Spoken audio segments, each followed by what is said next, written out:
High, আমি Priyanka's cooking passion চ্যানেলে আপনাদের সবাইকে স্বাগত। আজ আমি বানিয়ে দেখাবো আলুর পরোটা। আপনারা তো অনেকেই অনেকভাবে আলুর পরোটা বানিয়ে খেয়েছেন, তবে এইভাবে একবার বাড়িতে আলুর পরোটা বানিয়ে দেখবেন। খেতে যেমন দুর্দান্ত হবে, পরোটাগুলো তেমনই নরম তুলতুলে হবে। আশা করি আমার আজকের এই রেসিপিটি আপনাদের ভালো লাগবে। তাহলে চলুন দেরি না করে শুরু করা যাক আমার আজকের এই রেসিপিটি। সবার প্রথমে এখানে আমি গ্যাসের মধ্যে কড়াই বসিয়ে দিয়েছি। এবার আমি কড়াইয়ের মধ্যে দিয়ে দিচ্ছি 2 চামচ সর্ষের তেল। তেল গরম হয়ে গেলে আমি এর মধ্যে দিয়ে দিচ্ছি সামান্য একটু মৌরি, সামান্য একটু কারি পাতা আর দিয়ে দিচ্ছি সামান্য একটু গ্রেট করা আদা। এবার আমি সব কিছুকে একসাথে ভালোভাবে নাড়াচাড়া করে নেব।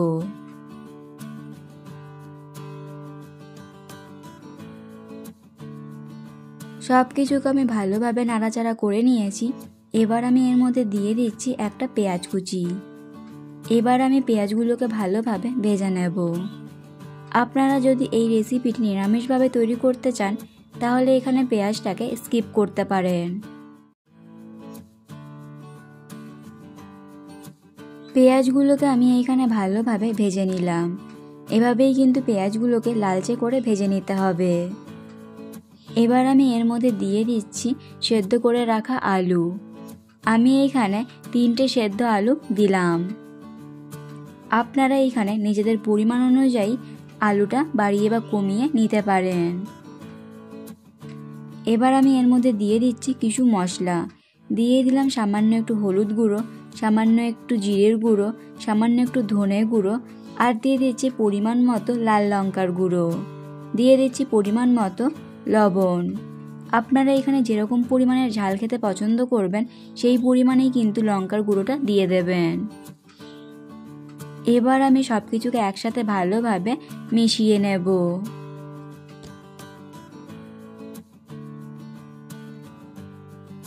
গ্যাসের ফ্লেমটাকে মিডিয়ামে রেখে সব কিছুকে একটু সময় নিয়ে ভালোভাবে মিশিয়ে নিতে হবে।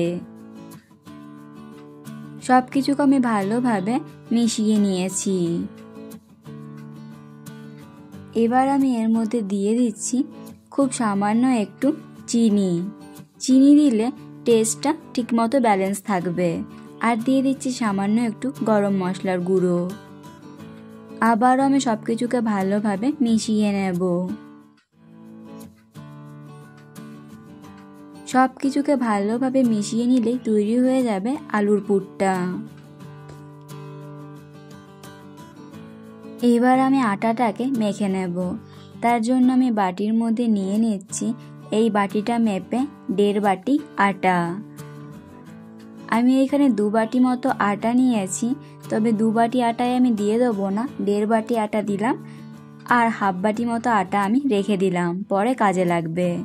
দিয়ে দিচ্ছি 2 চামচ মতো সাদা তেল আর দিয়ে দিলাম পরিমাণ মতো লবণ। এবার আমি সব কিছুকে ভালোভাবে মিশিয়ে নেব। এইভাবে যদি আটার মধ্যে একটু সাদা তেল দিয়ে ভালোভাবে মিশিয়ে নেওয়া হয় তাহলে কিন্তু আলুর পরোটাগুলো খুব সফট হবে। সব কিছুকে আমি ভালোভাবে মিশিয়ে নিলাম।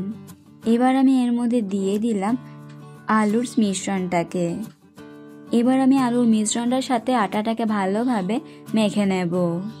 আলুর মিশ্রণটা কিন্তু এখন অনেকটাই গরম আছে, তাই একটু আস্তে আস্তে আটার সাথে ভালোভাবে মেখে নিতে হবে। এখন কিন্তু আমি এর মধ্যে জল দেব না। আলুর মিশ্রণটার সাথে আটাটাকে ভালোভাবে মিশিয়ে নেওয়ার পর যদি মনে হয় অল্প একটু জল লাগবে তবেই কিন্তু জলটা দেব। আলুর মিশ্রণটার সাথে আমি আটাটাকে ভালোভাবে মিশিয়ে নিলাম। আমার মনে হচ্ছে সামান্য একটু জলের প্রয়োজন আছে, তাই আমি এখানে খুব সামান্য একটু জল দিয়ে দিলাম। ব্যাস, এবার আমি ভালোভাবে এটাকে মেখে নিয়ে ডোটাকে তৈরি করে নেব। আপনারাও কিন্তু এখানে আলুর মিশ্রণটা দেওয়ার সময় জলটা দিয়ে দেবেন না। প্রথমে আলুর মিশ্রণটার সাথে আটাটাকে ভালোভাবে মেখে নেবেন, তারপর যদি মনে হয় জলের প্রয়োজন আছে তবেই দেবেন, নয়তো দেওয়ার দরকার নেই। ডোটাকে আমি ভালোভাবে মেখে নিয়েছি। এবার আমি ডোটা থেকে লেচি কেটে নেব। আমরা সাধারণত রুটি করার জন্য যেরকম সাইজে লেচিগুলো কেটে থাকি সেই রকমই সাইজের আমি লেচিগুলোকে তৈরি করে নেব। তবে আপনারা চাইলে লেচির সাইজটা বড় বা ছোট করে নিতে পারেন। সব লেচিগুলোকে এখানে আমি তৈরি করে নিলাম। এবার আমি এখান থেকে একটা লেচি নিয়ে প্রথমে হাতে তালুর মধ্যে রেখে এইভাবে একটু গোল করে চ্যাপ্টা করে নিলাম। এবার আমি এখানে একটা বেলুন চাকি নিয়েছি। বেলুন চাকির মধ্যে আমি লেচিটাকে দিয়ে দিলাম। এবার আমি লেচির দুই পাশেই একটু আটা ছড়িয়ে দিচ্ছি। যে হাফ বাটি আটা আমি আগে রেখেছিলাম সেই হাফ বাটি আটা থেকেই আমি ছড়িয়ে দিচ্ছি। এইভাবে যদি একটু দুই পাশে আটা ছড়িয়ে দেওয়া হয় তাহলে পরোটাগুলো বেলতে খুব সুবিধা হবে। আজকের পরোটাগুলোকে যেহেতু আমি চারকোনা শেপের তৈরি করে নেব সেই জন্য আমি প্রথমে এখানে লেচিটাকে একটু রুটির মতো করে বেলে নিলাম।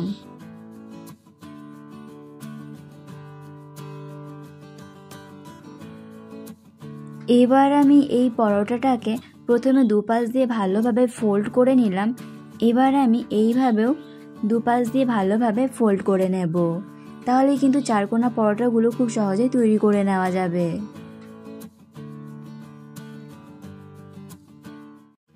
আশা করি আপনারা দেখেই বুঝতে পারলেন চারকোনা পরোটা বানানোর জন্য আমি কিভাবে চারকোনা শেপটাকে তৈরি করে নিলাম। আবারও আমি দুপাশ দিয়ে একটু ভালোভাবে আটা ছড়িয়ে দিলাম। এবার আমি এটাকে পরোটার মতো করে বেলে নেব। তবে খুব বেশি পাতলা করে বেলার দরকার নেই, আবার খুব বেশি মোটা করেও বেলবেন না, তাহলে কিন্তু পরোটাগুলো খেতে ভালো লাগবে না। আপনি যদি আমার চ্যানেলে নতুন হয়ে থাকেন তাহলে ভিডিওটি দেখতে দেখতেই আমার চ্যানেলটিকে সাবস্ক্রাইব করুন এবং পাশে থাকা বেল আইকনটি অন করে দিন আর নতুন নতুন ভিডিওর আপডেট পাওয়ার জন্য। চারকোনা শেপের পরোটাটাকে আমি তৈরি করে নিলাম। আমি এভাবেই সবগুলো পরোটাকে তৈরি করে নেব। এবার আমি পরোটাগুলোকে ভেজে নেব।